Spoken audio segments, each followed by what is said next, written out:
Brighton is one of the major cities affected by homelessness in the UK today. The number of rough sleepers in Brighton and Hove has increased by 15% over the past 6 months, with a shocking 1 in 10 people experiencing homelessness at some point in their life. With 147 cases of homelessness in Brighton in October of 2011, there have been many organisations set up to try and tackle the issue. Safe Haven at St Peter's Church in Brighton consists of a meal and a short service for members of the street community. Their aim is to provide dignity, safety and community for the guests, with a delicious home-cooked meal and a chance to engage with God in a relaxed setting. My name's Lara and I'm the Safe Haven coordinator here at St Peter's Church. If you'd asked me 10 years ago whether I would have been part of a street community project, I would have been like, don't be ridiculous. But it's so great, and being a part of it has completely transformed my life, as well as, I like to think, the lives of all of the street community guys that we get coming through our doors. So it's my job to ensure that there's food every Saturday night and to ensure that we've got volunteers as well. So each week I do an Asda order, and I've got a budget that I have to stick to. And the funding comes from the giving of all of our congregation of the church. So that's how we get our food. My views on homelessness in Brighton is that is a problem we need to tackle. There are too many people coming through our doors each week, and although we love the fact that we can serve 100 people, 150 people, we don't really want to, because we want them to be able to kind of fend for themselves and be at a stage where they don't need support from everybody, but we're so thankful that we are able to give it to them. Hi, I'm Tom. I work here at St Peter's Church and I look after a ministry called Safe Haven. I'm part of the Safe Haven team and I also work in the night shelter.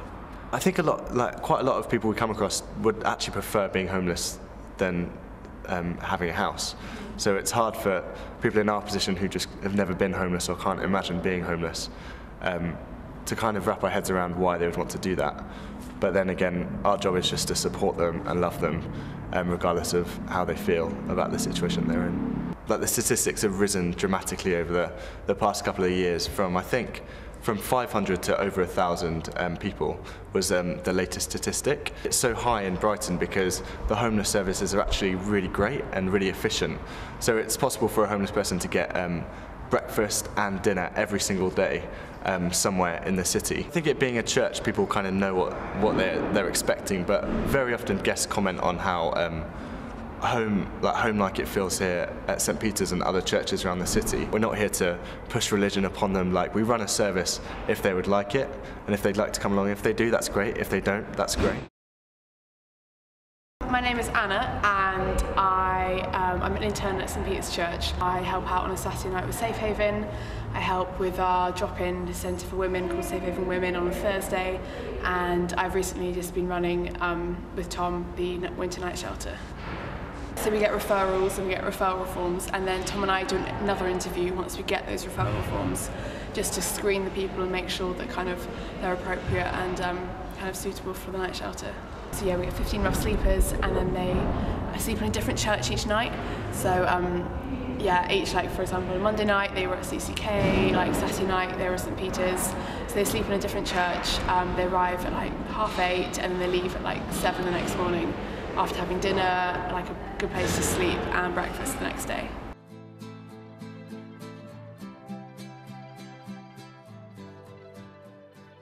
I'm Tim. I go to Sussex Uni and I help out at Safe Haven on a Saturday evening.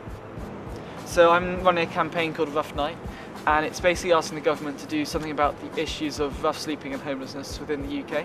It's been going since about February. I'm basically going to be taking a petition to the government, and when I've got enough signatures, I'm hoping for 1,500.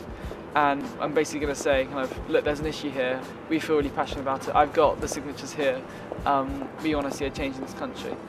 There's been a massive increase of rough sleeping and homelessness in the last 3 years, with lots of shelters and projects shutting down because of government cuts.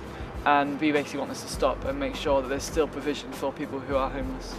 I think people really judge people who are homeless, and actually we've all got our own issues, we've all had problems in our own life, and they're no different, they're just people who need to be loved just like anyone else.